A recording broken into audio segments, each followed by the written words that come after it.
Hello friends, this is Vansu Ranjan. Today I came up with MCQ questions for all the CMA intermediate students for the chapter of Contract Act. Earlier Contract Act का एक video already uploaded है, आप नहीं देखे तो जाकर के देख लीजिएगा। ये सेकंड पार्ट है कॉन्ट्रैक्ट एक्ट का। चलिए स्टार्ट करते हैं।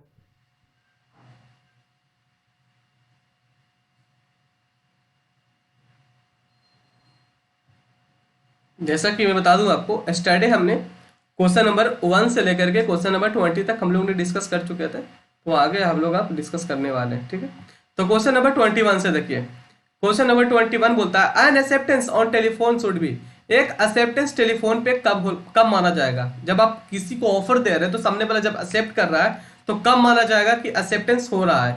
तो यहाँ पे ऑफरर के केस के लिए बोला है कि ऑफरर को कब माना जाएगा कि ऑफरर है जो कि उसको पता चलेगा कि हाँ जो ऑफरर अपना ऑफर दिया तो सामने वाला को कैसे पता चलेगा ऑफरर को कि हाँ वो सामने वाला मेरा ऑफर को एक्सेप्ट कर लिया। ठीक है, तो N acceptance on telephone should be heard by the offeror. जब सामने वाला को टेलीफोन से ऑफर दिया तो सामने वाला बोला कि हाँ ओके ओके ओके, तो heard by the offeror, okay, audible to the offeror, okay, तो understood by the offeror, okay.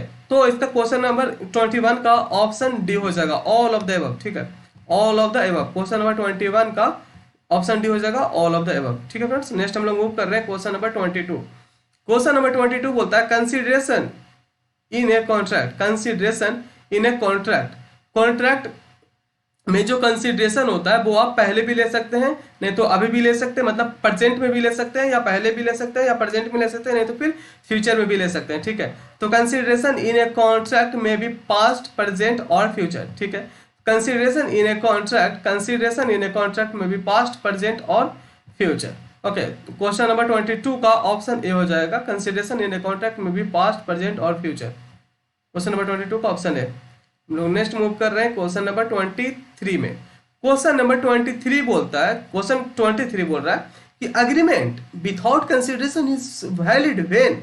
एक अग्रीमेंट है ना, वो विथआउट कंसीडरेशन कब वैलिड माना जाएगा? जनरली आपको पता है कि एक अग्रीमेंट में जब तक आप कंसीडरेशन नहीं जोड़िएगा तब तक वो एग्रीमेंट वैलिड नहीं माना जाता। जैसे कि आप लोग ऊपर का लास्ट डे हम लोग जो क्वेश्चन डिस्कस किए थे उसमें जो क्या होता है कि पहले एक इंडिविजुअल ऑफर देता है, फिर एक्सेप्टेंस आता है, एक्सेप्टेंस के बाद कंसीडरेशन होता है, कंसीडरेशन के बाद इन्फोर्सेबिलिटी आएगा, इन्फोर्सेबिलिटी के बाद ही जाकर के वो कॉन्ट्रैक्ट बन पाता है। ठीक है, बट इस क्वेश्चन में बोला कि an agreement without consideration is valid when made. मतलब तो ये एक्सेप्शनल केसेस है, ये एक्सेप्शनल केसेस है कि कुछ ऐसा केस होता है कि जहां पे कि कंसीडरेशन नहीं देने से भी एग्रीमेंट है जो कि कॉन्ट्रैक्ट बन पाता है। तो section 25 of the Indian contract act 72 में डिफाइन किया गया, इसमें बोला गया कि कुछ ऐसा केसेस है जिसमें कि एग्रीमेंट में अगर कंसीडरेशन ना भी मिले फिर भी वो एग्रीमेंट को कॉन्ट्रैक्ट वैलिड माना जाता है। ठीक है, तो यहाँ पे देखिए N agreement without consideration is valid when out of love and affection due to near relationship। ठीक है, due to love and affection due to near relationship. But मैं आपको बता दूं इस जो केस है ये वाला out of love and affection due to near relationship, इसमें आपको कोर्ट को पहले सेटिस्फाई करना पड़ेगा, उसके बाद ही ये वैलिड माना जाता है, ध्यान रखिएगा इसमें। टू पे ए टेम्पररी डेब्ट or to compensate a person who has already done or who has already done something voluntary, all. तो इस सभी आंसर करेक्ट है, तो all of the above, all of the above. मतलब कि एग्रीमेंट में कोई एग्रीमेंट आप करते हैं दो आदमी के बीच में, अगर आप कंसीडरेशन ना भी देते हैं, नहीं भी देते हैं, ये तीनों केस में, आउट ऑफ लव में, या टू पे टेम्पररी डेब्ट में, या to compensate a person who has already done something voluntary में, कंसीडरेशन नहीं भी देते हैं तीनों केसेस में, फिर भी ये जो एग्रीमेंट आप किए वो वैलिड माना जाएगा। ठीक है, तो क्वेश्चन नंबर 23 का ऑप्शन डी हो जाएगा all of the above. Okay, next हम लोग मूव कर रहे हैं क्वेश्चन नंबर 24 में। क्वेश्चन नंबर 24 बोलता है if only a part of the consideration if only a part of the consideration or object is unlawful, if only a part of the consideration, कुछ consideration और कुछ object is unlawful है, तो बताइए कि the contract is void as whole। अगर थोड़ा भी अगर उसमें अनलॉफुल हो गया ना तो वो void माना जाएगा। ठीक है, तो क्वेश्चन नंबर 24 का ऑप्शन डी हो जाएगा, void as whole। ठीक है, क्वेश्चन नंबर 24 का ऑप्शन डी हो जाएगा। हम लोग आगे बढ़ रहे हैं क्वेश्चन नंबर 25 में। क्वेश्चन नंबर 25 बोलता है the expression privity of contract. Privity of contract means, privity of contract means क्या होता है? प्रीविटी ऑफ कॉन्ट्रैक्ट मतलब ये होता है ना कि एक इंडिविजुअल जिसके बीच में कॉन्ट्रैक्ट हुआ है सिर्फ वही इसमें केस फाइल कर सकता है, या फिर सामने वाला से डिमांड कर सकता है, करे तुम जो प्रॉमिस किया था मेरे को, वो प्रॉमिस जो तुम दिया था ऑफर, वो ऑफर को तुम पूरा करो मेरे को, ठीक है। तो मतलब कि जो स्ट्रेंजर होंगे वो इसमें केस फाइल नहीं कर सकते, सिंपल बात यही हो, ठीक है। The expression privity of contract means a contract is a contract between the two parties only, ठीक है। A contract is a contract between two parties only, ठीक है। तो इसका आंसर होगा the privity of contract means a contract is a contract between two parties only. जिस दो व्यक्ति के बीच में जो कॉन्ट्रैक्ट हुआ था, सिर्फ वही दो व्यक्ति एक दूसरे से पूछ सकता है कि मेरा जो प्रॉमिस किया था वो प्रॉमिस को तुम फुलफिल करो। बट कुछ ऐसा केसेस होता है जिसमें कि स्ट्रेंजर टू ए कॉन्ट्रैक्ट, जो स्ट्रेंजर भी लोग होते हैं वो भी केस फाइल कर सकते हैं, ठीक है, जैसे बेनिफिशियरी से रिलेटेड हो गया। तो ऐसा कुछ केसेस, एक्सेप्शनल केसेस है, वो आप देख लीजिएगा, ठीक है। अभी हम लोग एमसीक्यू डिस्कस कर रहे हैं, तो जल्दी हो सके वो मैं बताता चल रहा हूँ आपको, ठीक है। कुछ एक्सेप्शनल केसेस है जिसमें भी स्ट्रेंजर टू ए कॉन्ट्रैक्ट भी केस फाइल कर सकते हैं, जैसे बेनिफिशियरी वगैरह होते हैं ना, वो कर सकते हैं, ठीक है। तो क्वेश्चन नंबर 25 का ऑप्शन ये हो जाएगा a contract is a contract between the parties only. Privity of contract मतलब होता है, ठीक है। तो क्वेश्चन 25 का ऑप्शन ये हो जाएगा। लोग नेक्स्ट मूव कर रहे हैं क्वेश्चन नंबर 26 में। क्वेश्चन नंबर 26 बोलता है under the Indian contract at A third person क्या होता है? जैसे देखिए बेनिफिशियरी नाम भी, बेनिफिशियरी हाजिर हो गया है, तो थर्ड पर्सन क्या होता है कि a third person who is the beneficiary under the Indian contract, under the contract conceive. जैसे कुछ बेनिफिशियरी होते हैं, तो वो बेनिफिशियरी सपोज डेट उनका जो पेरेंट्स थे तो वो डेथ हो गया उनका, तो फिर उनका जो भी बच्चे लोग होंगे, तो जैसे बेनिफिशियरी हो गए, उन्हीं को बच्चे लोग मतलब बेनिफिशियरी बोला, तो वो बेनिफिशियरी अपना पेरेंट्स का जो भी मतलब उनका अमाउंट बनता था वो उसके लिए केस फाइल कर सकते हैं सामने वाला के ऊपर, ठीक है। तो under the Indian contract A third person who is the beneficiary under the contract conceive, ठीक है। तो क्वेश्चन नंबर 26 का ऑप्शन ये हो जाएगा, ठीक है। नेक्स्ट हम लोग मूव कर रहे हैं क्वेश्चन नंबर 27 में। क्वेश्चन नंबर 27 बोलता है which of the following is not competent to contract. इसमें ये बताइए कि कौन है जो कंपेटेंट टू कॉन्ट्रैक्ट नहीं है, इसमें से कौन है जो कॉन्ट्रैक्ट नहीं कर सकता है, कॉन्ट्रैक्ट नहीं बना सकता है। तो माइनर कॉन्ट्रैक्ट नहीं बना सकता है, पर्सन ऑफ अनसाउंडमेंट भी कॉन्ट्रैक्ट नहीं बना सकता है, person who has been disqualified from contracting by some law, ये भी कॉन्ट्रैक्ट नहीं बना सकता है। तो क्वेश्चन नंबर 27 का ऑप्शन डी हो जाएगा। क्वेश्चन 27 का ऑप्शन डी हो जाएगा all of this. Okay friends, question number 27 option D. हम लोग आगे बढ़ रहे हैं क्वेश्चन नंबर 28 में। क्वेश्चन नंबर 28 क्या बोलता है? क्वेश्चन नंबर 28 बोलता है कॉन्सेस एडियम मीन्स क्या होता है? कॉन्सेस एडियम मतलब क्या होता क्या है? कॉन्सेस एडियम मतलब होता है meeting of minds upon the same thing and in the same sense, ठीक है। Meeting of minds upon the same thing in the same sense, इसे बोला जाता है कॉन्सेस एडियम, ठीक है। सेम थिंग, जैसा कि आप सोच रहे हैं वैसा ही सामने वाला सोच रहा है, तभी ना कॉन्ट्रैक्ट बन पाएगा। जैसे देखिए जैसा आप सोच रहे हैं, ठीक है, आप सामने वाला को ऑफर दिए, जिस दिमाग से आप सोच के दिए उसी दिमाग से सामने वाला सोच रहा है कि हाँ मेरे लिए अच्छा होगा, इसी भी सोच रहा है मेरे लिए अच्छा होगा, तो दोनों के लिए अगर सुटेबल बैठता है कोई भी आइडिया तभी जाकर एक कॉन्ट्रैक्ट बनता है, ठीक है। तो meeting of minds upon the same thing in the same sense, इस चीज को बोला जाता है कॉन्सेस एडियम। ओके, तो क्वेश्चन नंबर 28 का ऑप्शन बी हो जाएगा, ठीक है। नेक्स्ट हम लोग मूव कर रहे हैं क्वेश्चन नंबर 29 में। क्वेश्चन नंबर 29 बोलता है a contract which is formed without the free consent of party, तो उसे बोला जाएगा voidable contract. A contract which is formed without the free consent of party, तो इसे बोला जाएगा वॉइडेबल कॉन्ट्रैक्ट। ऐसा कि मैं बता दूं फ्री कंसेंट ऑफ पार्टी, तो फ्री कंसेंट को जो डिफाइन किया गया as per section 14 of the Indian contract act 1872 में डिफाइन किया गया। इसमें बोलता है कि एक contract which is formed without free consent, अगर फ्री कंसेंट ना रहेगा तो वो वॉइडेबल कॉन्ट्रैक्ट हो जाएगा। तो फ्री कंसेंट कौन सा ऐसा केसेस है जिसमें कि अगर कॉन्ट्रैक्ट करता है दो व्यक्ति फिर भी वो फ्री कंसेंट नहीं माना जाता है, तो कॉन्सन section 15 of the Indian contract 1872, section 16 and influence Indian contract 1872 and influence section 16 में डिफाइंड है, और कॉन्सन सेक्शन 15 और इन्फ्लुएंस सेक्शन 16 और फ्रॉड सेक्शन 17 और miss representation section 18 of the Indian contract 1872 में डिफाइंड है। तो ये जो चार केसेस है, कॉन्सन एंड इन्फ्लुएंस, फिर उसके बाद फ्रॉड, उसके बाद मिस रिप्रेजेंटेशन, ये अगर चार केसेस आ गया तो फिर जो कॉन्ट्रैक्ट होता है वो वॉइडेबल होता है। ठीक है, वॉइडेबल मतलब ये होता है कि कॉन्ट्रैक्ट बाद में जाकर के वैलिड भी हो सकता है, नहीं तो फिर वॉइड भी हो सकता है, तो इसी को बोला जाता है वॉइडेबल कॉन्ट्रैक्ट। ठीक है, ये contract which is found without the free consent of party is voidable. Okay, तो क्वेश्चन नंबर 29 का ऑप्शन सी हो जाएगा वॉइडेबल। ओके, हम लोग नेक्स्ट मूव कर रहे हैं क्वेश्चन नंबर 30 में। क्वेश्चन नंबर 30 क्या बोलता है? क्वेश्चन नंबर 30 बोलता है if an agreement suffer from any uncertainty it is, अगर कोई भी अनसर्टेनिटी अगर आ जाता है, कोई भी अगर अनसर्टेनिटी आ गया तो उसे वॉइड बोला जाएगा। वॉइड मतलब कैंसिल। कोई भी अनसर्टेनिटी कैसे हो सकता है यार? अनसर्टेनिटी में अगर आप कोई भी एग्रीमेंट कर देते हैं कि हाँ मैं आऊंगा, अरे आओगे या नहीं आओगे ये बताओ, तो कोई भी अनसर्टेनिटी कोई भी रहेगा ना तो वो वॉइड होगा। ठीक है, तो क्वेश्चन नंबर 30 का ऑप्शन भी हो जाएगा वॉइड। क्वेश्चन नंबर 30 का ऑप्शन भी हो जाएगा वॉइड। ठीक है, क्वेश्चन नंबर आगे बढ़ते हैं।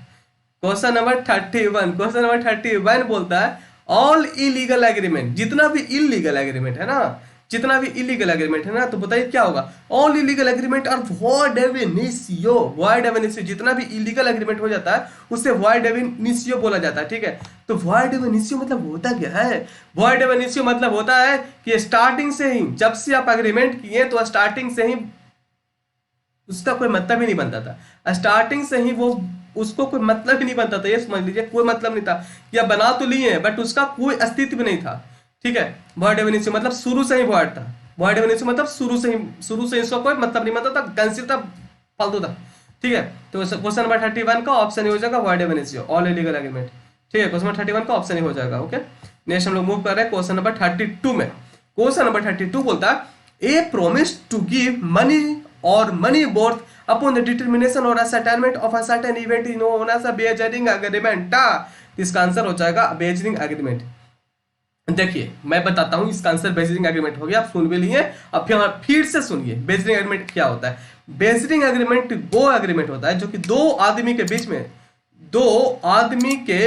में wagering agreement होता है। ठीक है, दो आदमी के बीच में wagering agreement होता है। उसके बाद ये आप सुनिए, दो आदमी के बीच में wagering agreement हो गया, उसके बाद क्या होता है कि दोनों व्यक्ति जो कि टू इंडिविजुअल जो अग्रीमेंट किए, ठीक है, तो दोनों इंडिविजुअल को जो मोटिव होना चाहिए, इसमें मनी होना चाहिए। मतलब दोनों को जीत हार का इसमें मतलब होता है, सिर्फ जीत हार का मतलब होता है। उसको बाद उसको कुछ भी फर्क नहीं पड़ता कि अग्रीमेंट में क्या है नहीं है, सिर्फ दोनों जीत हार का फैसला पे दोनों एक दूसरे को पैसा देंगे। अगर ए जीता तो बी देगा और बी जीता तो ए देगा। ठीक है, तो सिर्फ इसमें जीत हार का पैसा एक दूसरे को देते हैं और लेते हैं। ठीक है, ये होता है बेचिंग एग्रीमेंट। एक होता है कंटिजेंट कॉन्ट्रैक्ट।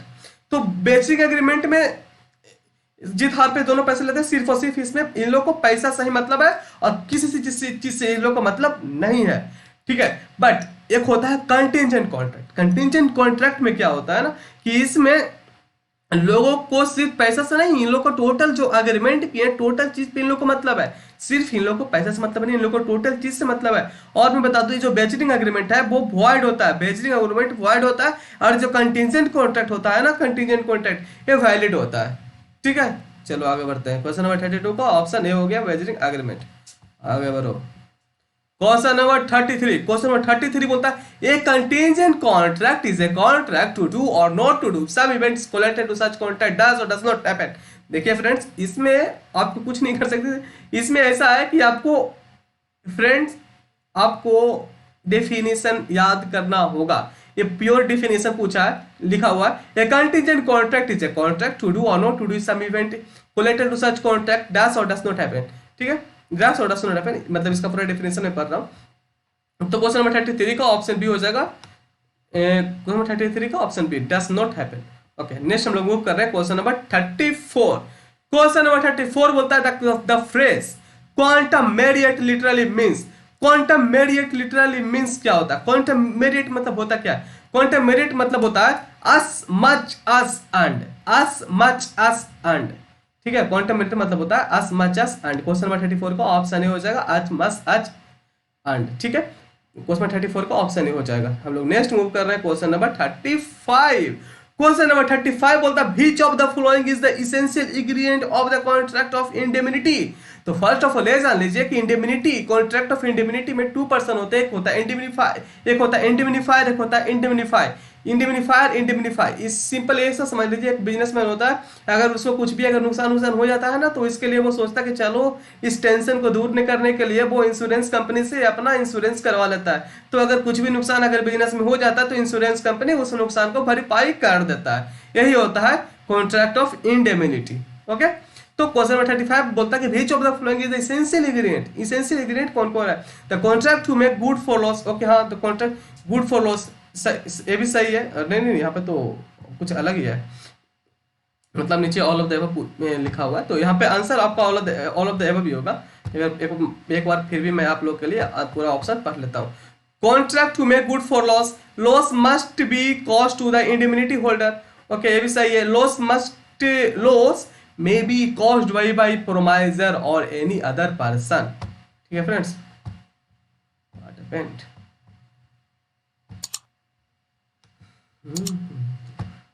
तो इसका आंसर हो जाएगा आपका ऑल ऑफ द एबव। ठीक है, क्वेश्चन नंबर 35 का ऑप्शन डी हो जाएगा all of the above. Next हम लोग मूव कर रहे हैं क्वेश्चन नंबर 36 में। 36 बोल रहा है how agency is created. Agency को कैसे आप क्रिएट कर सकते हैं? एजेंसी को आप बाय डायरेक्ट अपॉइंटमेंट भी क्रिएट कर सकते हैं, बाय इंप्लीकेशन भी क्रिएट कर सकते हैं, बाय नेसेसिटी भी क्रिएट कर सकते हैं। That means all of the above. Okay, question number 36 का D all of the above. Next move कर रहे हैं क्वेश्चन नंबर 37। क्वेश्चन नंबर 37 बोलता है an agreement which is enforceable by law at the option of the party.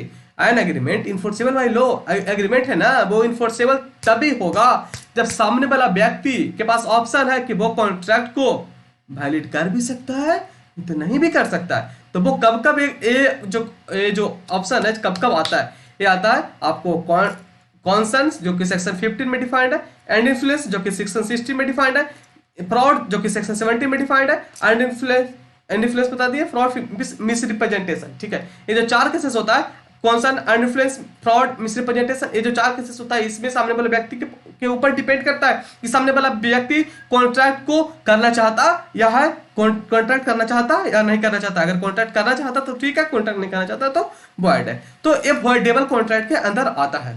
ठीक है, तो question number 37 का ऑप्शन सी हो जाएगा voidable contract, an agreement which is enforceable by law at the option of the party known as voidable contract. ठीक है, question number 37 का option C हो जाएगा वॉइडेबल कॉन्ट्रैक्ट। लोग नेक्स्ट मूव कर रहे हैं क्वेश्चन नंबर 38। क्वेश्चन नंबर 38 बोलता है एक gratuitous promise can not be enforced. एक ग्रेचुइटस प्रॉमिस, एक ग्रेचुइटस मतलब होता क्या है? एक ग्रेचुइटस मतलब होता है फालतू। ग्रेचुइटस मतलब फालतू, जिसका कोई अस्तित्व नहीं है, मतलब उसका कोई मतलब नहीं बनता। ग्रेचुइटस, एक gratuitous promise can not be enforced. एक ग्रेचुइटस जो प्रॉमिस होता है कैन नॉट बी एनफोर्स्ड। ठीक है, क्वेश्चन नंबर 38 का option B not be enforced. Okay, next move कर रहे हैं क्वेश्चन नंबर 39। क्वेश्चन नंबर 39 बोलता है if A makes an offer to B. A है जो ऑफर करता है, ऑफर टू बी करता है। A makes an offer to B on a particular day. A makes an offer to B on a particular day, then the offer can be revoked by A before. ठीक है, तो कब revoked करेगा? तो B has posted the letter of acceptance. जब तक B letter को post ना कर दे तब तक वो ये है जो कि अपना जो ऑफर दिया था उसको कैंसिल कर सकता है। ठीक है, जब बी अपना पोस्ट कर दिया लेटर एक्सेप्टेंस का, तब उसके बाद वो नहीं कर सकता, उसके पहले तक वो कर सकता है। ए अपना जो ऑफर था वो कैंसिल कर सकता है। ठीक है, तो क्वेश्चन नंबर 39 का ऑप्शन सी हो जाएगा। क्वेश्चन नंबर 40 देखते हैं। क्वेश्चन नंबर 40 है the two type of breach. Two type of breach क्या है? मतलब two type of breach of contract क्या होता है? एक होता है एक्चुअल ब्रीच ऑफ कॉन्ट्रैक्ट, एक होता है anticipatory breach of contract. Actual breach of contract वो ब्रीच ऑफ कॉन्ट्रैक्ट होता है ना कि कॉन्ट्रैक्ट अभी होने वाला है, मतलब आज ड्यू डेट है, आज ड्यू डेट या उसके पहले मना कर दिया, आज ड्यू डेट या उसके पहले मना किया, तो होता है एक्चुअल ब्रीच ऑफ कॉन्ट्रैक्ट, मतलब ड्यू डेट में या उसके पहले। ठीक है, तो वो होता है एक्चुअल ब्रीच ऑफ कॉन्ट्रैक्ट। ठीक है। अब वो भी जो आज भी माना किया है ना, तो उसमें कुछ कॉन्ट्रैक्ट किया, कुछ कॉन्ट्रैक्ट के लिए पेंडिंग रखा, आगे करेंगे, ठीक है। वो तो एक्चुअल ब्रीच ऑफ कॉन्ट्रैक्ट है। जो एंटीसिपेटरी ब्रीच ऑफ कॉन्ट्रैक्ट होता है, इसमें होता है कि आपको ड्यू डेट के पहले ही मना कर दिया कि आज की ड्यू डेट के जो जितना जो भी अभी सपोज अभी ड्यू डेट है, तो आज जो ड्यू डेट है तो उससे पहले ही मना कर दिया कि कॉन्ट्रैक्ट मेरे से नहीं हो पाएगा, सामने वाला बोल दिया कि मेरे से नहीं हो पाएगा, तो वो होता है एंटीसिपेटरी, मतलब समय से पहले बोल दिया, वो होता है एंटीसिपेटरी। और एक्चुअल ब्रीच ऑफ कॉन्ट्रैक्ट होता है समय में या समय के पहले या समय के बाद, तो वो होता है एक्चुअल ब्रीच ऑफ कॉन्ट्रैक्ट, ठीक है। तो क्वेश्चन नंबर 40 का ऑप्शन सी हो जाएगा actual breach of contract and anticipatory breach of contract, ठीक है फ्रेंड्स। हम लोग आगे बढ़ रहे हैं क्वेश्चन नंबर 41 में। क्वेश्चन नंबर 41 बोलता है Indian contract act is originally based on English law, ठीक है। Indian contract act is originally based on English law, ठीक है। ठीक है फ्रेंड्स, आज हम लोग यहीं तक रखते हैं, और भी जो रिमेनिंग क्वेश्चन है हम लोग आप लोग के लिए कल डिस्कस करने वाले हैं, ठीक है। तो ऐसे ही वीडियो पे बने रहिएगा। अगर वीडियो अच्छा लगा तो प्लीज वीडियो को लाइक कर दीजिएगा और अपने दोस्तों के साथ शेयर कर दीजिएगा, और मोस्ट इंपॉर्टेंट चैनल को जरूर जरूर जरूर सब्सक्राइब करिएगा, क्योंकि इस चैनल पे आपको हर एक तरीका का सुविधा मिलता है, from CMA foundation to CMA final, CMA foundation, CMA inter, CMA final का मैं टोटल जितना हो सकता मैं आप लोग के लिए अपना जो भी थोड़ा बहुत मेरे पास नॉलेज है आप लोग के लिए शेयर करता हूँ, ठीक है। तो हर एक मैं सीएमए फाइनल का बहुत सारे पेपर्स को मैं डिस्कस कर चुका हूँ। For CMA final I have already discussed CMA final law, CMA final cost audit, CMA final SPM मतलब strategy performance management, as CMA final GST and अब मैं बता दूँ for intermediate CMA intermediate students I have already discuss in your, मतलब क्या क्या discuss किया हूँ कि आप लोगों का लॉ डिस्कस कर चुका हूँ, आप लोगों का सीएमए इंटरमीडिएट का डीटी डिस्कस कर चुका हूँ, आईडीटी डिस्कस कर चुका हूँ, ऑडिट डिस्कस कर चुका हूँ। नहीं देखें तो प्लीज़ एक बार विजिट करो और जाकर देखो भाई, देखो फ़ायदा उठाओगे। अगर कोई आपके लिए इतना मेहनत कर रहा है तो आपको भी उसको कुछ तो देना पड़ेगा ना। तो बस मुझे इतना ही चाहिए कि वीडियो को लाइक कर दो, अगर अच्छा लगा हो तो कुछ कमेंट सेक्शन में अच्छा कमेंट कर दो, और चैनल को सब्सक्राइब कर दो अगर अभी तक चैनल सब्सक्राइब नहीं किया हो तो, ठीक है। तो चलिए मिलते हैं अगले वीडियो में। हाँ, सीएमए फाउंडेशन वाले आप लोग के लिए भी स्टार्ट हो चुका है सीएमए फाउंडेशन लॉ, तो आप लोग भी बने रहिएगा। आप लोग का सीएमए फाउंडेशन वाले मैं बता दूँ, उसके बाद मैं आप लोग के लिए इकोनॉमिक्स स्टार्ट करने वाला हूँ, ठीक है। तो चलिए आज वीडियो यहीं तक रखते हैं, और जो भी बचा है आप लोग के लिए कल डिस्कस करेंगे, ठीक है। So thank you for today.